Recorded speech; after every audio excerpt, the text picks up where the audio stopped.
So welcome to today's webinar on matching supports and accommodations to functional implications of mental health conditions. This webinar is sponsored by the Northeastern Caribbean Mental Health Technology Transfer Center, or MHTTC, and we're housed at Rutgers in the School of Health Professions in the Department of Psychiatric Rehabilitation and Counseling Professions. My name is Kathy, and I'll be facilitating the webinar today. The MHTTC is funded by SAMHSA, the Substance Abuse and Mental Health Services Administration, to enhance the capacity of the behavioral health and other related workforces to deliver evidence-based and empirically supported practices to individuals with mental illnesses. Please visit the MHTTC Network website for additional information at mhttcnetwork.org.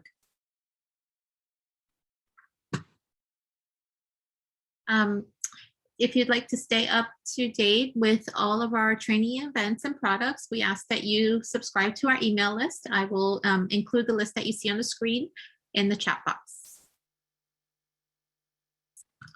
Also, our funding comes from the Substance Abuse and Mental Health Services Administration, or SAMHSA, which requires us to evaluate our services. So at the end of this webinar, we will provide you with a survey link as well as a QR code.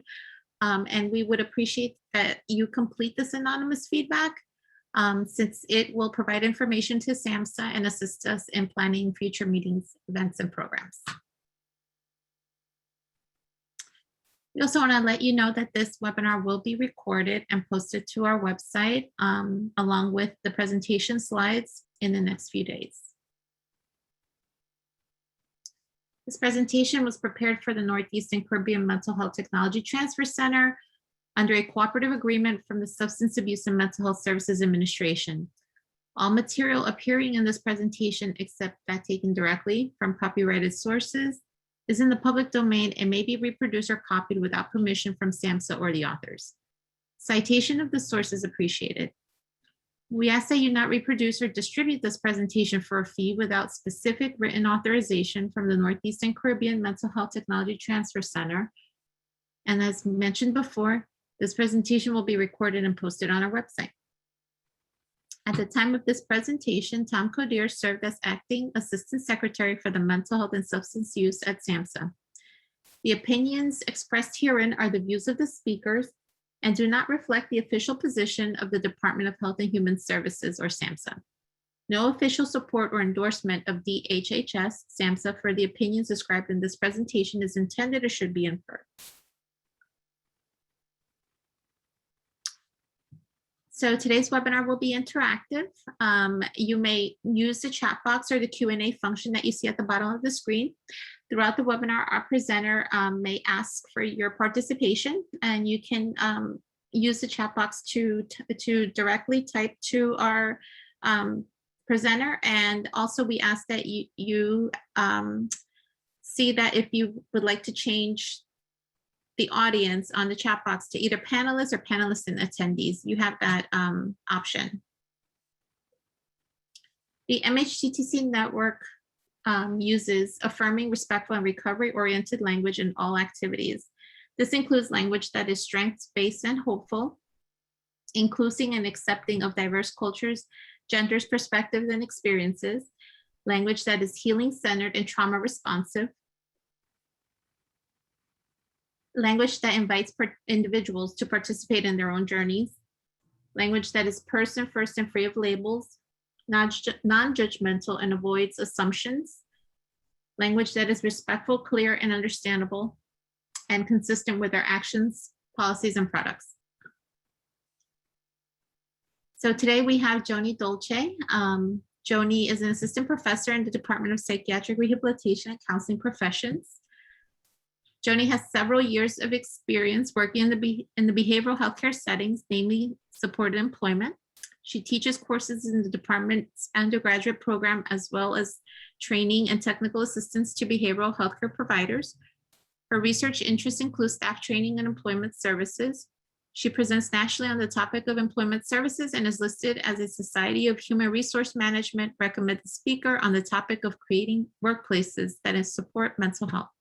So I'm going to turn it over to Joanie, and welcome everyone. Welcome. Thank you, Kati.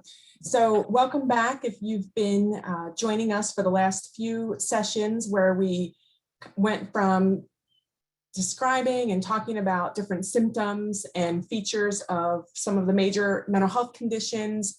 And then we moved into identifying some of the barriers and functional implications due to some of the symptoms or other features of mental health conditions. And today we're going to talk about accommodations and supports and how to help match and connect supports to certain functional implications.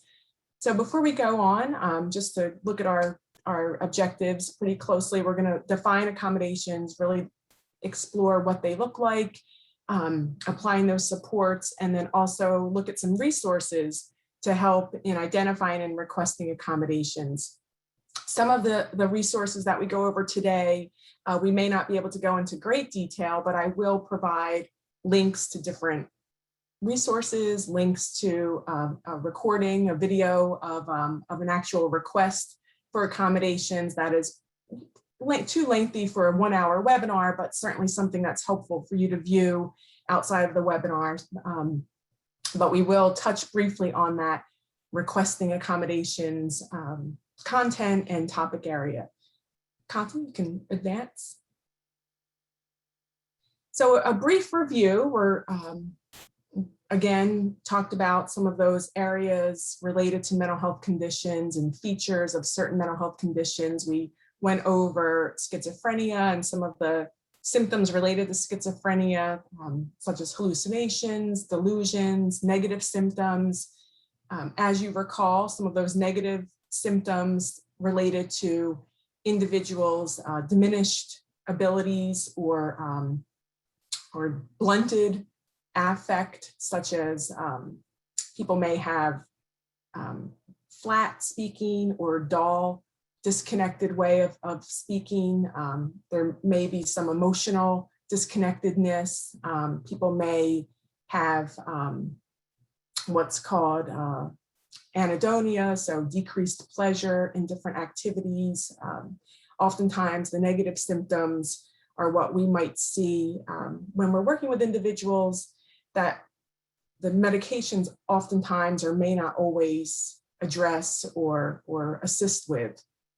We also talked about bipolar disorder and major depressive disorders, anxiety disorders. Are there any questions about some of the major mental health conditions that we did review in previous weeks? You can use the chat like Kati mentioned, or raise your hand and Kati will unmute your mic.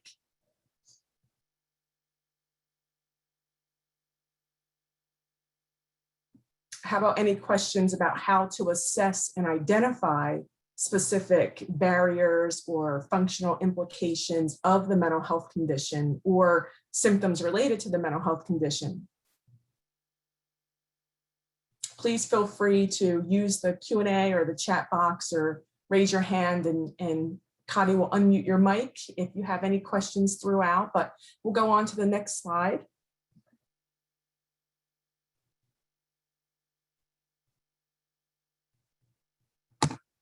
And one more. And you can click it one more time, Kati, just if we want to have some of a brief check-in about what are accommodations. So I'm posing a question to you. What do you know about reasonable accommodations? What are some, what's your familiarity with accommodations and supports and assisting people with connecting some of the functional implications or some of the barriers they may have with certain supports, whether it's individuals with different disabilities or individuals with mental health conditions. So you can use the chat or unmute your mic to identify what types of experiences you all have in helping connect some of those barriers and limitations to specific accommodations.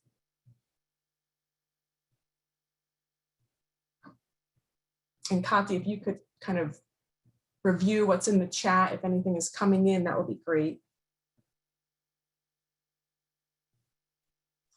We have a comment that says sign language interpreters, and then So Someone mentioned to allow interpreters- an individual to perform the essential functions of their job with various supports in place. Usually accommodations are made for the essential functions of a job versus all functions. Someone also mentioned that they're a professional sign language interpreter with many years of experience with a mental health setting and an assistive technology using shared computers. And they could also be adaptive equipment. Absolutely. So assistive technology is something that is supportive and helpful for individuals. Other adaptive equipment, sign language interpreters, absolutely. And we're going to get into some specific accommodations and supports that are helpful for individuals with mental health conditions. Connie, do you want to move on, please? So we'll just do a very brief, quick overview of the Americans with Disabilities Act. I mean, very brief. I'm sure as vocational rehabilitation counselors and other staff in the employment related fields, you're familiar with what this is. And we're going to really talk about the specific area of reasonable accommodations, and passed in 1990, prohibits discrimination on the basis of disability in employment, public services, public accommodations, transportation, and telecommunications. We're going to talk about Title I. If you could scroll through, please. Title I, employment. So looking at that, pretty straightforward. And the link down here, it's kind of coming up a little bit hard to see, but it's in the resources section. So Title I, employers who have 15 or more employees are required to provide an equal opportunity to qualified individuals. We'll talk a little bit about what qualified individuals means. And again, this is just an overview to help you all recognize and connect to reasonable accommodations. I am in no way a legal expert in terms of the ADA, so please follow up with Disability Rights New York if you have questions, or other legal folks that you might know. But just to give some background, prohibits discrimination in not just employment and once someone is on the job, but actually in the hiring. And we'll talk about reasonable accommodations and how they apply to not just current employees, but also during the hiring process as well. Kadi, you can move on, please.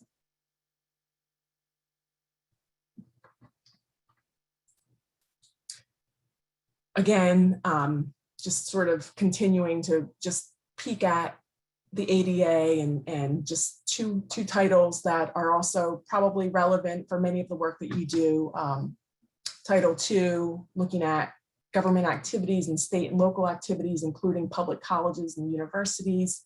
And then Title III, again, addresses some of that information or discrimination-based content or topical area related to private universities and colleges. So again, use the resource that's listed if you want additional information for those two areas. But right now, let's just go to the next slide and talk about what a qualified individual with a disability is according to the ADA.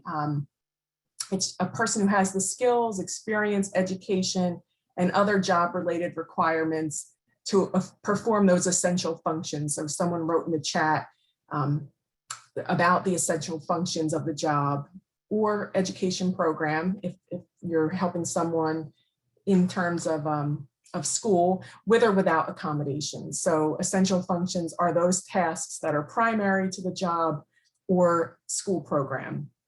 An individual meets the ADA definition of disability would qualify them for reasonable accommodation. So someone has to meet the definition of having a disability. And there's a process involved with that. Major life activities are significantly or substantially impacted. So this is just to kind of frame it that the person has to be able to perform the essential functions with or without accommodation or with or without reasonable accommodation, and also has to meet the criteria of being an individual with a disability. Connie, you can move on. So reasonable accommodations, just to get that terminology squared away. Any change or modification to the application or hiring process, to the job, the way the job is done, or work environment that enables a person with a disability who is qualified to be able to perform those essential functions of the job, and be part of and enjoy equal employment opportunities. Employments are considered reasonable if they don't create an undue hardship or direct threat. And there are certain definitions and guidelines that you can find on the ADA website, which is listed here, that further defines and illustrates what undue hardship or direct threat means. So we're going to talk about reasonable accommodations and those modifications that can occur on the job. We're going to really get into using one of the resources, the Job Accommodation Network, to help you all begin to identify specific accommodations that will address and help to mitigate some of the symptoms and or features of the mental health conditions we talked about in previous weeks. Kadi, you can move on. These might look familiar to you. Different accommodation ideas for employment. This is not an exhaustive list, but again, you can find much more information. And as we go on, Kadi is going to bring up the Job Accommodation Network's website, and we're going to fool around with it and look at very specific accommodation ideas and assistive technology ideas that they have for certain functional implications or limitations due to a disability. In our case, we're talking about mental health conditions. So again, maintaining stamina. So some accommodations might be allowing for longer or more frequent breaks, additional time to learn new responsibilities, time off for counseling, maintaining concentration. So when we met last time or the time before, we talked about Kurt was one of the gentlemen or the example that we used to sort of model some of the skills in pulling out what those functional implications or barriers are. And one of his areas was maintaining concentration, and some ideas are reducing distractions. So whatever that might look like in that particular work environment, allowing white noise. So I've worked with people in the past who have worn headphones or headsets of music or other sort of white noise if they were in warehouse type environments. If you're in a noisy office, wearing headsets or headphones might be an accommodation to help maintain concentration if that's something that's worked for that person in the past or seems to be reasonable for the employer. Dividing assignments into smaller tasks and different goals, and having the supervisor be able to monitor and assist with that prioritization. Kadi, you can move on. Oh, I think there's a slide before that. Yes, difficulty staying organized, meeting deadlines, so helping the employee make to-do lists, reminding the employee of different deadlines that need to be met, different types of organizers, whether electronic organizers or pen and paper. So these are just some other areas in terms of memory deficits, handling stress. You could read what's up there. Are there other accommodations that you have observed or that work for people that you've worked with in the past? So for example, someone who has a hard time staying organized and meeting deadlines, have there been resources or accommodations that have worked for individuals during your tenure with your organization or with Voc Rehab? Kadi will check the chat.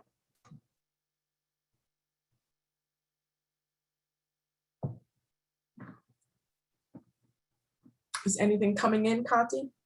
No, we don't have any comments so far. Okay, so think about different ways that you might have in the past or ways that you may consider in the future working with someone with some of these different barriers or the functional implications, those problems that arise from symptoms related to a mental health condition, what you've done in the past, and what you might consider for the future. You can move on to the next slide, please.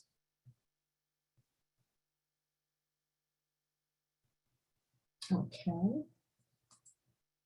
And like I had mentioned, I'm planning to send out some additional information about requesting an accommodation and also sort of how to prepare or develop your script. So I have those slides, but they're hidden for the presentation purposes today, but you'll have those 4 resources and kind of a brief overview of how someone can develop their script when they are presenting to an employer that they require or need an accommodation in order to be successful.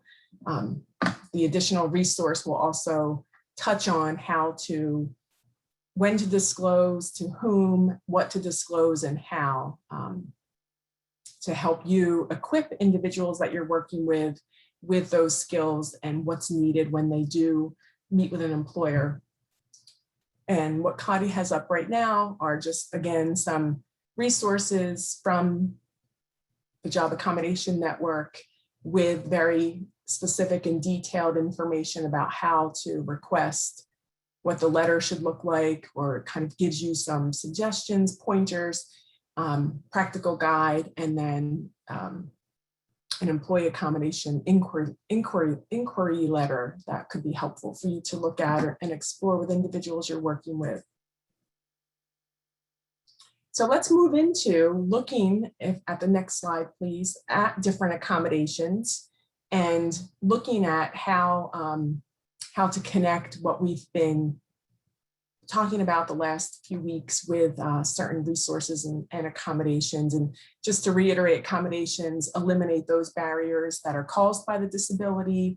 We want to look at, when we identify accommodations or help someone develop accommodations, we want to look at what the essential functions are of the job and also what the need is. Accommodations must be need-based and can be looked at or determined by how the symptoms interfere with performing some of the critical skills, those essential functions needed in the workplace.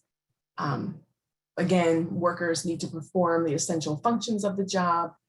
So identifying what those essential functions are, so we can begin to look at. So think about your own jobs. What are your essential functions? Kadi, you can move into the next slide, please. What are some essential functions that are part of your positions?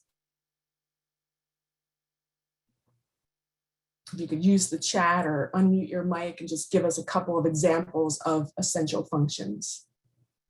And some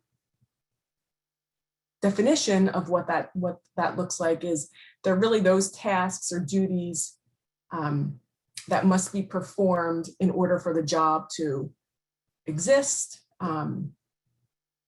Some of the factors for determining essential functions of the job might include whether the position exists specifically to perform those essential functions, what skills are required to perform those essential functions.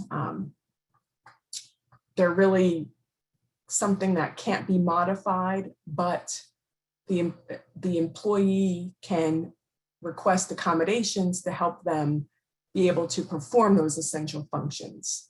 The ADA or the reasonable accommodations don't really relieve the person from the obligation to perform these essential tasks or essential functions. What it is intended to do is enable a person with a disability to compete in the workforce based on the same performance standards and requirements that other employees are expected to perform who do not have a disability. So think about your own positions. What are those essential functions? For example, a person might be hired to keyboard in different documents. So the ability to keyboard accurately is an essential function for that position.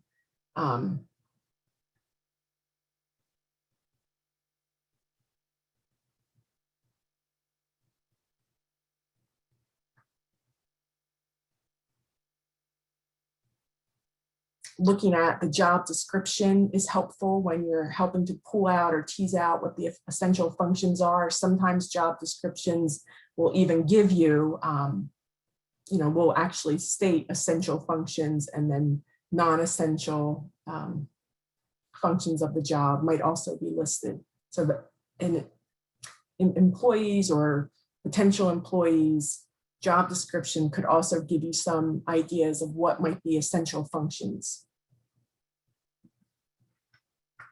Kati, is there anything in the chat with what someone's essential functions might be?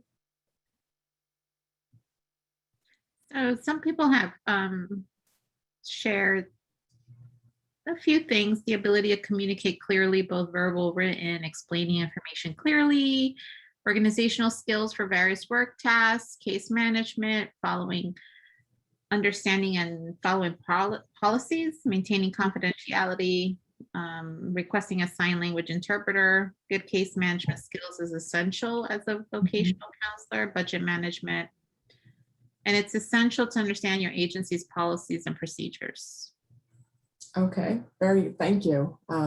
Thank you for all the input. But yeah, so you kind of get this idea of what an essential task is. If you think about what it is as part of your job description, what those essential duties look like. And again, going back to the ADA resources, you can get a wealth of information, much more expanded information about essential functions. But for our purposes, we just want to go over it just to let you know that's something to be mindful of, something to be aware of, and helps us when we're considering accommodations to really know what the essential functions are. You can kind of think of it as job matching.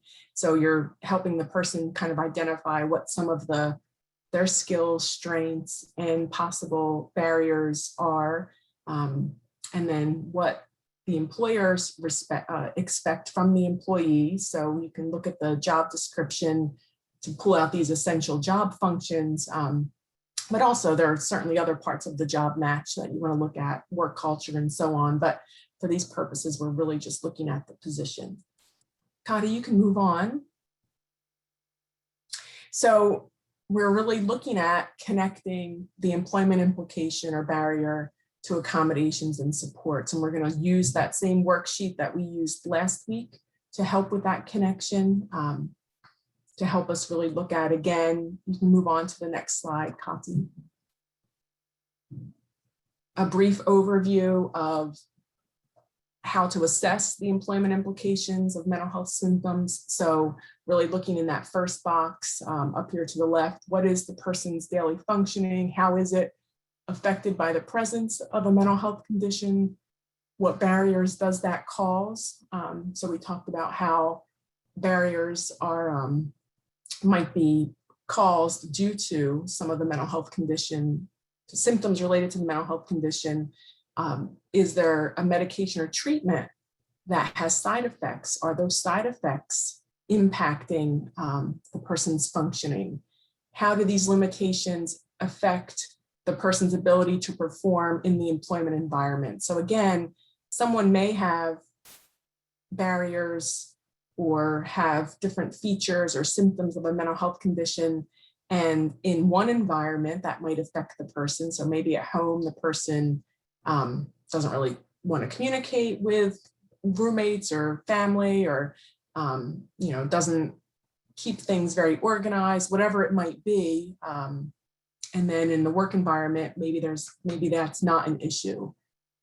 Just think about your own lives, right? I mean, my home center, setting isn't as organized as my workplace is. So it is really indicative of the environment. So we don't want to make a generalization that if the person isn't very well organized or has a hard time with organization at home, that they automatically have that same barrier for work. So you want to assess that. And again, they look very different from worker to worker. So one person with similar diagnoses or similar symptoms may impact them very differently than someone else.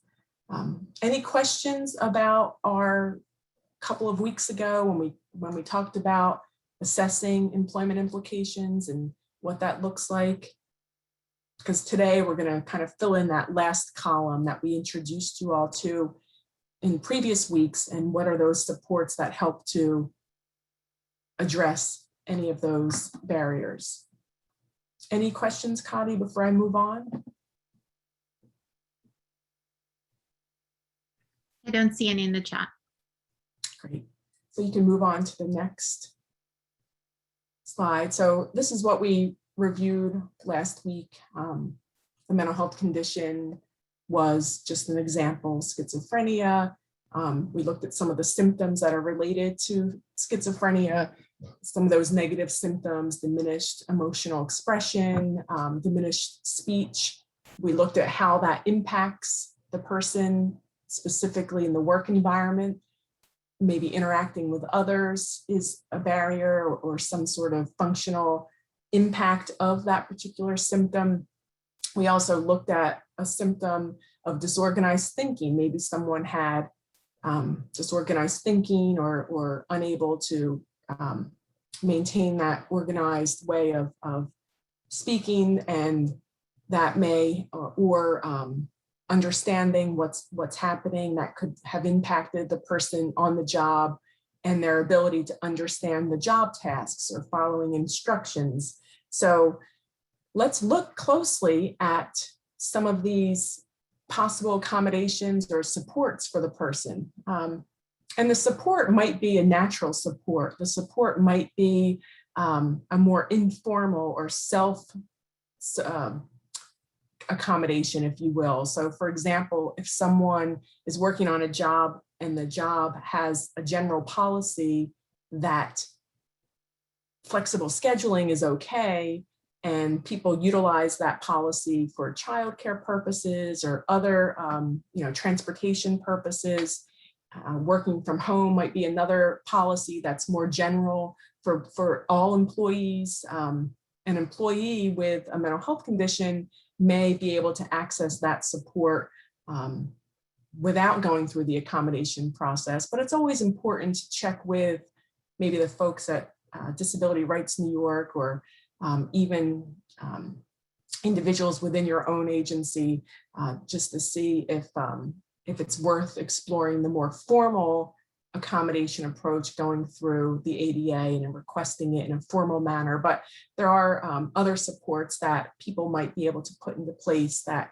can also address some of these functional implications or barriers. So think about this one, interacting with others. Are there possible supports or accommodations that you can think of that might address someone's the barrier that they're encountering on the job, interacting with others, specifically interacting with coworkers, specifically interacting with supervisors? What might be a possible support or accommodation for this person?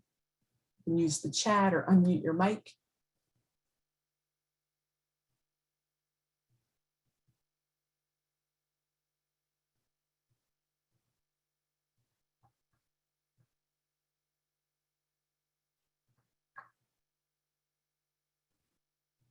Someone mentioned for interacting with others, the use of a job coach to develop natural supports over time to learn how to interact with others. And someone mentioned a job coach as well. Great. So kind of went ahead to the next slide, and yes, absolutely, job coaching could be helpful. Kadi's going to bring up the Job Accommodation Network, and they have lots of different resources. One that they mentioned was an app, word completion software, so helping someone access different apps or assistive technology that might help them kind of find the words that they're looking for. Up here on the website that Kadi is on, at the very bottom, you can see that, yep, Nicholas writes supported employment as well as work readiness. So if you continue to go down, this is just an example for someone with schizophrenia. They give specific accommodation, you can stop there, please, different accommodation ideas by limitation or by work-related function. So you can click on, say, for example, attentiveness and concentration. Yep. So you can go back, you can click right there where it says actually, yep, communicate. So it'll give you some resources and you could click into, just, I'm looking very close to it's small in my, gives you some sort of suggestion, an aid, an assistant, an attendant. If you continue to explore these, it'll give you also ideas about assistive technology and even links to some of the apps or assistive technology that's available. You can go back to the previous page on this website. I don't know, just a show of hands, have people used the Job Accommodation Network? Is it something that people are familiar with? Yep, looks like a couple people raised their hands. Yes, yep. Yeah, it's a very helpful resource. In addition to all of the resources that are here online that you can access, you can also go in and have chats on real-time chats with someone. If you go into Job Accommodation Network, I think it's up here somewhere on the top. It'll give you an option on the toolbar to engage in some sort of interactive conversation, and you can let the person know that you're working with someone with a certain disability or certain symptoms related to a disability, and they have different experts that are available.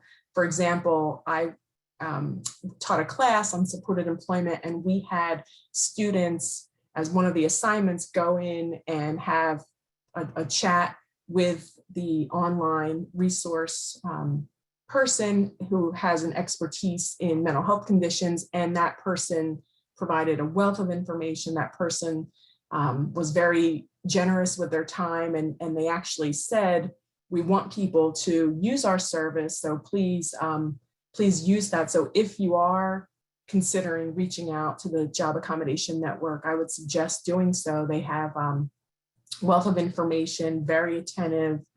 You can have this online chat, but you could also schedule something to do a phone chat as well. But this is just one example. And Kati, if you want to just go down to the very bottom again to where we, yep, right here, accommodation ideas. So you can look and see managing time, handling criticism. I think, no, that doesn't say. Some sort of confusion, if the person is confused, whatever that might look like. Clicking on each of these would give you, so if you want to click on attentiveness and concentration in the top, you can kind of go through and ask, you know, go through some of these with the person you're working with to see if any of these might be helpful. And then if they're highlighted and hyperlinked, it'll give you some additional resources. So we can go back to the PowerPoint, please. Thank you. So it gives us some more information, right? So if you were using some sort of worksheet similar to this, this was modified from one of my coworkers who also modified this form from resources, but it kind of gives a nice streamlined way to help with that connection. So, you know, you may not, if you're working directly with the person, maybe you want to focus more if you're having an interactive discussion about what the barrier might be. Maybe you know, depending on the person, you may not need to have those first two columns. It may be more helpful to just have that third and fourth column when you're working directly with someone. You're having this engaged conversation about, okay, what are some of the problems that you're experiencing on the job? And it doesn't necessarily need to go back to the symptoms, just sometimes a nice way for us to think about how to connect the accommodations. But again, if you're working with someone, it's most important for you to get from them and assess from them, what are those areas that they need support around? How can you, or is there another way to help them access what those supports might be? So if we look at disorganized thinking for this person with schizophrenia, again, having discussions with the person. If the outcome is that the barrier is understanding job tasks and following instructions, maybe they've had problems in the past, then again, using your active listening skills and other counseling techniques to get at that information, that's really the most important part. And then helping them look at what those supports might be. Supervisory methods might be helping the person, again, like I mentioned before, prioritize tasks, helping the person really look at, for that particular day, what do I need to accomplish? How do I break down those tasks to really separate those that I need to focus on now versus later. But again, going into that job accommodation network and really helping tease out those specific accommodations with the person and having that discussion with the person's job coach, if they're working with a job coach, with the person's other supports, with their permission, of course, to help them really look at what are some of those supports and accommodations. If you want to go into the next slide.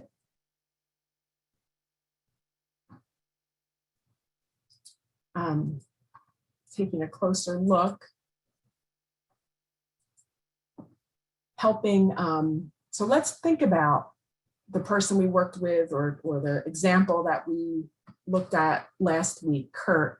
And we really want to look at how to best help him address some of those experiences or limitations that he was experiencing, the barriers due to some of the increases in symptoms that he was experiencing. So here's Kurt, if you want to take a few minutes to read it. Kurt is an office manager for a local nonprofit organization. He's been treated in the past for symptoms related to his bipolar disorder. His job tasks include filing monthly activity reports, coordinating training events for the training team, assisting the director with scheduling fundraising events, completing the annual budget. In past jobs, he had always had difficulty meeting deadlines and staying focused on specific tasks. Luckily, this job is flexible with deadlines and he can work from home if he has difficulty concentrating. His job duties have changed and he's now supervising 3 office staff. Not only have his duties changed, he's also experiencing increased symptoms related to his bipolar disorder, namely sleep disturbances. He's now required to be in the office at least 3 days a week. Because he is constantly interrupted by office staff he now oversees, he's having a really difficult time concentrating, staying focused. He's getting very little sleep at night due to these increase of symptoms, which is really impacting his concentration even more. He's having a hard time remembering the additional job duties. He's struggling with paying attention during mandatory meetings. He's not meeting required deadlines. He's becoming quite tired with very little stamina. His attendance is suffering at this point, and he's also late a lot during the week when he does have to go into the office. He's having a hard time dealing with these workplace changes, and now he's considering leaving his job because of this. So let's move on to the next slide, please.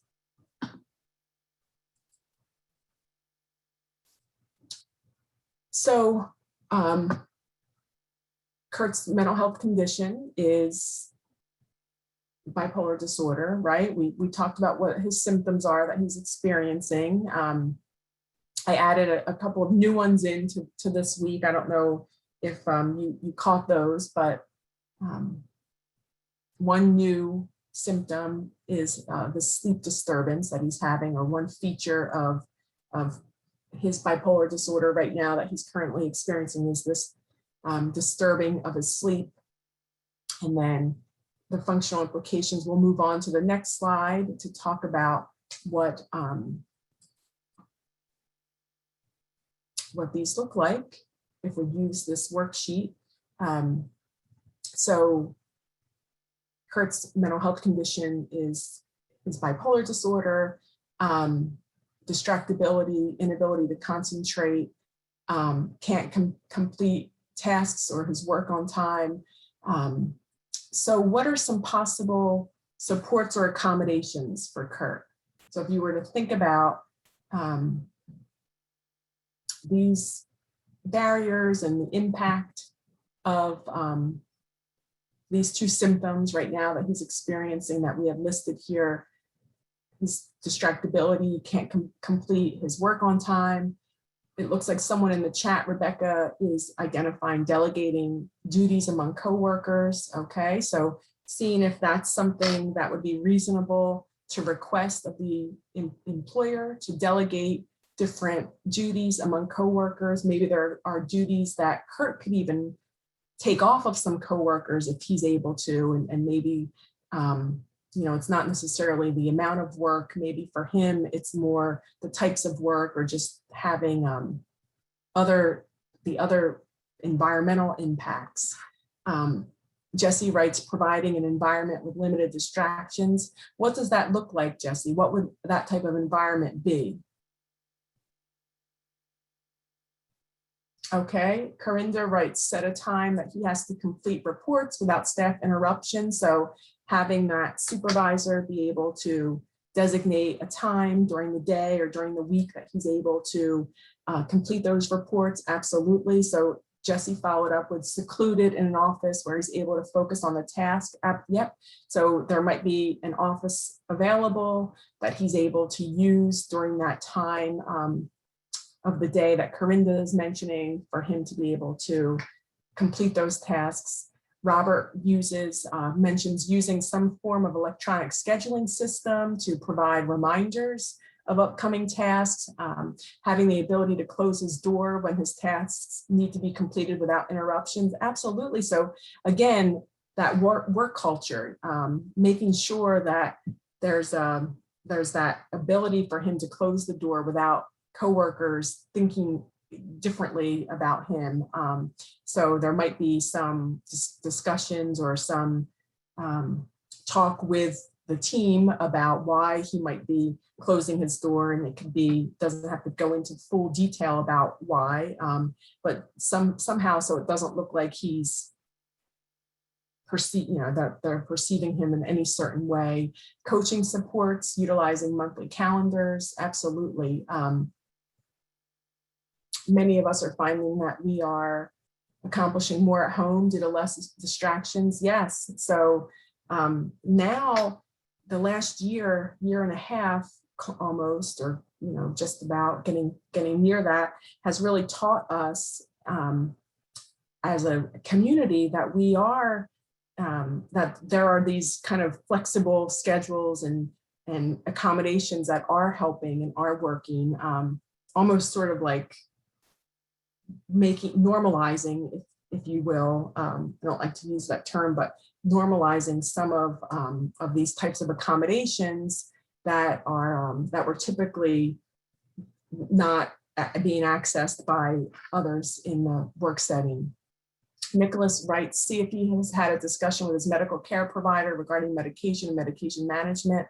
Absolutely, and a possible accommodation, maybe a more formal one, might need to be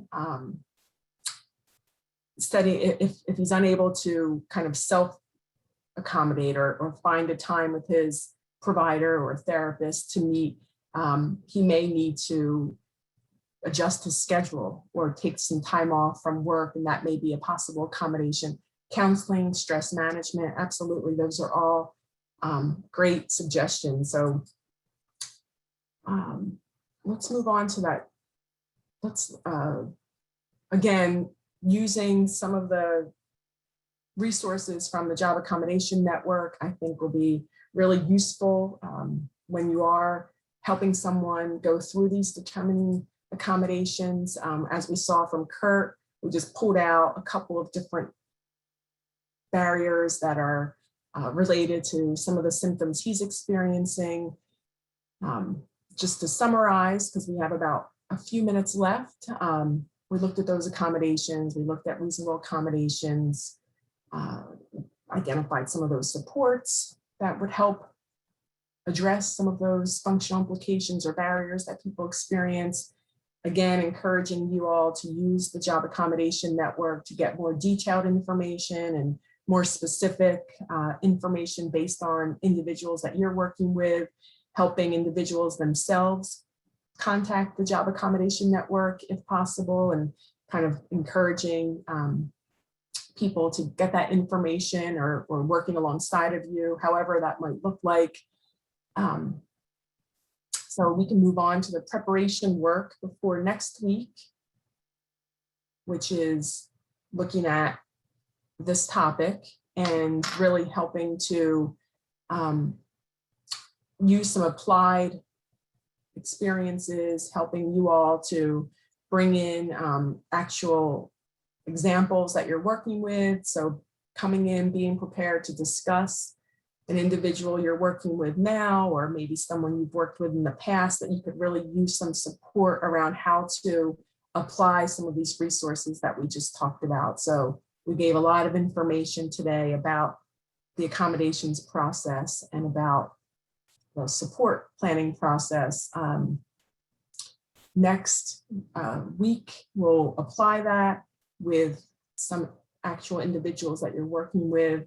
We'll demonstrate using the Job Accommodation Network website and some of the other resources that they have. I could even call and see if we can get in touch with one of the experts to have an interactive exchange with them during our call next week. So please come prepared with some individuals that you would like to get some support around this topic.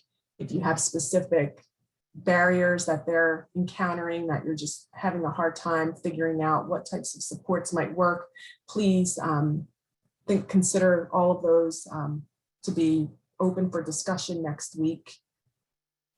Anyone have any questions about our next week, or even in general about our content from today? We have a few extra minutes, so if you have questions, please use the chat or unmute your mic or raise your hand.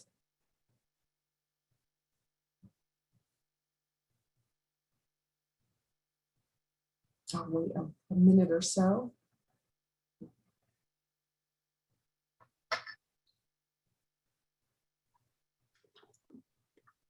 If you'd like, you can also raise your hands and I can unmute. I could give you the ability to unmute your mic if that's easier for you. Okay, So, Michelle. Oh, okay. Someone has a question about the inability to get into the Zoom link last week. Is there a way to participate viewing the recording? We do. Oh, you know, we're not recording our applied skills-based sessions. We're really looking more at, you know, recording the ones that are more content focused, because the ones that are applied and skills-based, we're really getting some potentially personal information from people regarding people that they're working with. So we don't have last week's sessions, but we have the week before that. If you'd like to view that, you can get in touch with Kati or me, and we can send you that link. It would be the one prior to last week. Any other questions? While you formulate your questions, I will just advance the slides to our evaluation QR code that you see on the screen. I will also email everyone the bit.ly link that you see on the screen. But before I do that, I know, Joanie, I had skipped over some resources. So. Oh yeah, I just added a couple of resources. I added, oh no, I think what Kati has is what you all have from last week, just to again emphasize using these resources. BU has quite a bit of information and a great resource, Boston University Center for Psych Rehab, on accommodating individuals with mental health conditions. Again, some resources for Jan, and then this National Center for Learning Disabilities has more focused resources on education accommodations. And then of course the ADA National Network. And then the other resources are just more general mental health related resources that are pretty general, but give some good information about symptoms related to different mental health conditions, as well as the Psych Rehab Association and SAMHSA has wealth of information and tools for you to use. Thank you, Kati. No problem. And then I'll advance the slide over to our QR code as well as the bit.ly link. Like I mentioned before, if you have any questions, I can unmute your mic. All you have to do is raise your hand. Or if you have any questions for Joanie, you can enter it in the chat box or in the Q&A pod. I'm checking the Q&A pod right now. I don't see any questions there. Next week, as Joanie mentioned, it will be an applied session. So those applied sessions are not recorded, but the sessions where she does present more on the content is recorded. So this recording will be posted to our website and everyone will receive a link to that recording.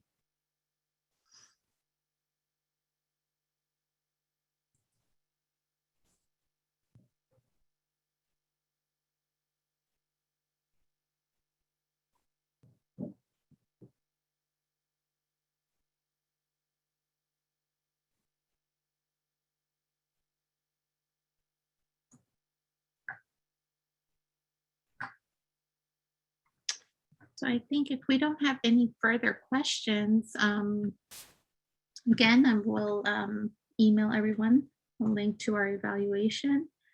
And I also included the bit.ly link in the chat box. You can click on that as well. So Joanie, I don't think anyone else has any questions. So again, I just wanted to thank you all for being here with us today. Joanie? No, if you want to just advance it to the contact information, just so people have that in case they, and then the next slide, if they want to connect with me directly, if they have specific questions about the content, please don't hesitate. But no, that's it. Thank you. Thanks, everyone.